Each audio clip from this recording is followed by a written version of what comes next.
Mbaj mend këto fjalë i qetë i gëzuar, mos lejo gjërat e panevojshme të të ndalojnë dhe të të nxjerrin nga kursi. Pasi për të bërë këtë testim është e vështirë, disa mund të thonë se të mirën me këtë. Po pra, shi alternativat, askush nuk do të jetë një humbës, askush nuk do të jetë një individ mediokër, askush nuk do të jetë gjithmonë në mërzitje, frikësim, frustrim. Pra, mbaje mend se ti patjetër e ke të korrësh atë që ke mbjellur. Nëse ke mbjellur mendime negative, jeta yte do të jetë mbushur me gjëra negative. Nëse mbjell mendime pozitive, jeta yte do të jetë gëzuar me suksese dhe pozitive. Dhe me tendencë ti do të harrosh çka ke dëgjuar nga kjo që është më lart.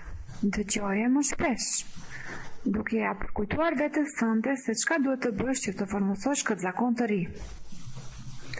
Duke përfshirë dhe familjen tuaj në këtë dimension mendimesh. Meshkujt si zakonisht thuan se duan të bëjnë para, dhe ata nuk e dinë se për të bërë para duhet të kenë mendime tjera.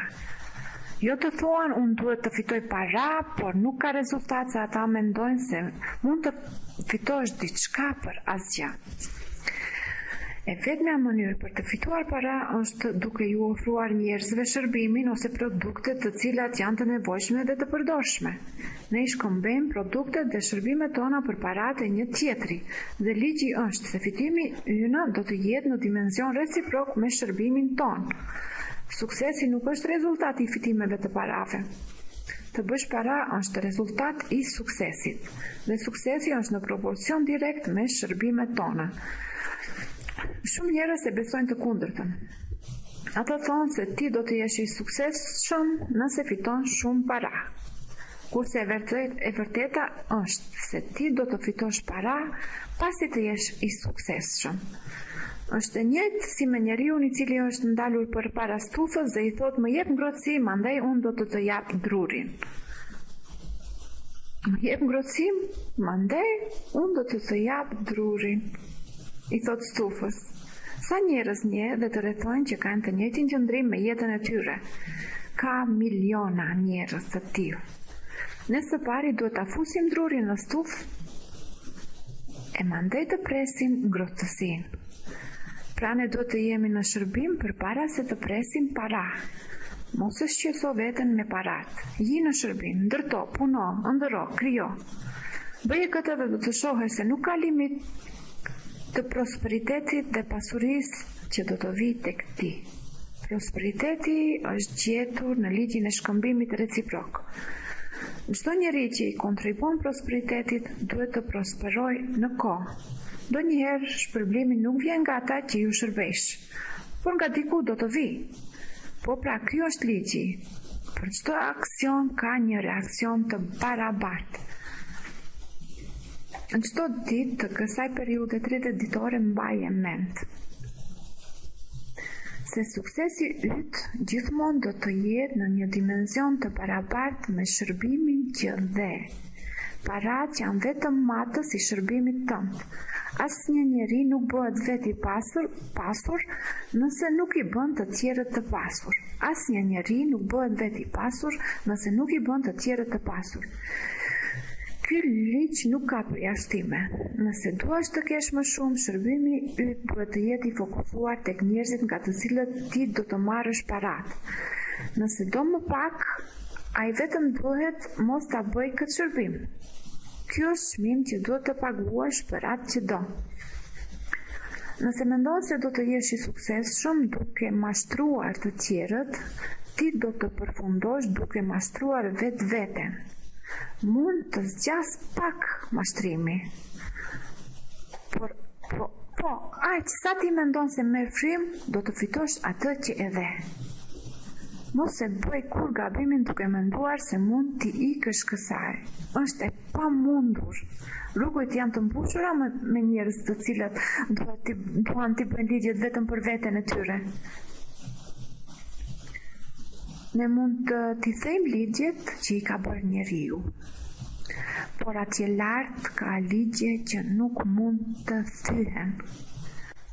Këtë më duhet ta përsëris edhe një herë. Ne mund t'i them ligjet që i ka bërë njeriu, por atje lart ka ligje që nuk mund të thyhen. Një doktor medicine i njohur i ka thënë këto 6 fjali. E para, jepi vetes një qëllim të definuar. Ndalo së shkuari poshtë, e dyta. E treta, stop të menduarit për të gjitha arsyet se ti nuk mund të jesh i suksesshëm. Në vend të kësaj, mendo për të gjitha arsyet se ti mund të jesh i suksesshëm. E katërta, kthehu në fëmijëri dhe gjeje ku qëndron shkaku që të është ngullitur nga fëmijëria, sepse ti nuk mund të jesh i suksesshëm. E pesta, ndryshoj imazhin që ke për veten tënde duke shkruar një përshkrim për personin që ti duash të bëhesh. Dhe gjashta, vepro në pjesën e njeriu të suksesshëm që ti vendose të jesh.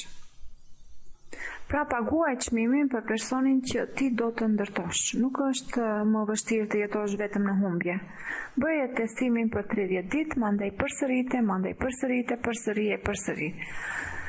Dhe në secilën herë që ti e përsërit këtë, ti do të habitesh me veten duke e pyetur veten si ke mundur të jetosh në një mënyrë tjetër.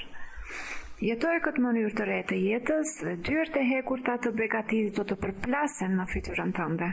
Do të arrish në pasuri që ti as i ke imagjinuar ndonjëherë. Para, po, ka shumë. Po më me rëndësi nga të gjithë këto, ti do të kesh paqë. Ti do të jesh në dimensionin e njerëzve që jetojnë të qetë, të gëzuar dhe jetë të suksesshme. Fillo sot, sepse nuk ke asgjë për të humbur, po ke një jetë për ta fituar. Pra ju prezentova sekretin më të çuditshëm në botë. Përdore këtë sekret për 30 ditë, por ka edhe një fakt.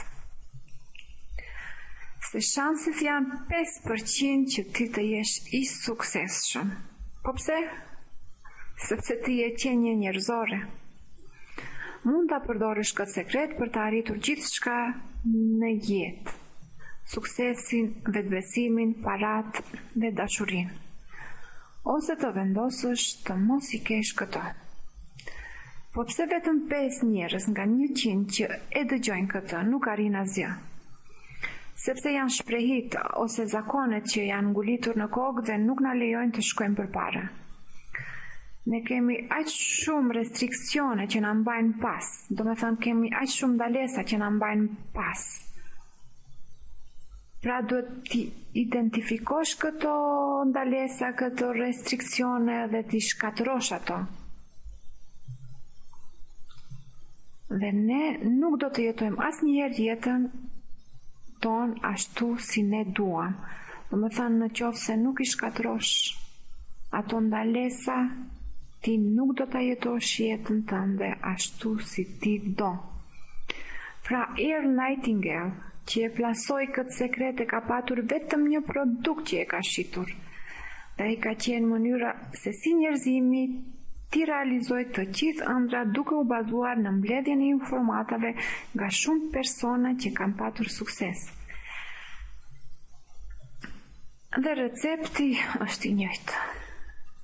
Ato kanë arritur të ju ndihmojnë me miliona njerëzve që t'i arrijnë qëllimet e tyre të paarritshme, të bëhen milionera, të zbulojnë si të lidhen me njerëz që i duan dhe kujdesen për ta, për të prekur në mrekullitë e universit.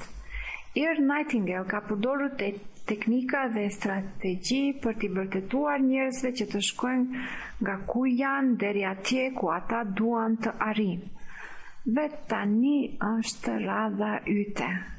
Lejo që kjo të ndihmoj. Ti shkatrosh barrierat tua, përderisa je qenie njerëzore ka shumë gjëra që të ndalojnë. Pra dëgjoj këtë sekret disa herë derisa ti të gjesh se çka është ajo që të ndalon dhe çka është ajo që të jep forcë të shkosh përpara. Suksese! Unë jam Mimoza Thaçi dhe ju dëshiroj një ditë të mrekullueshme.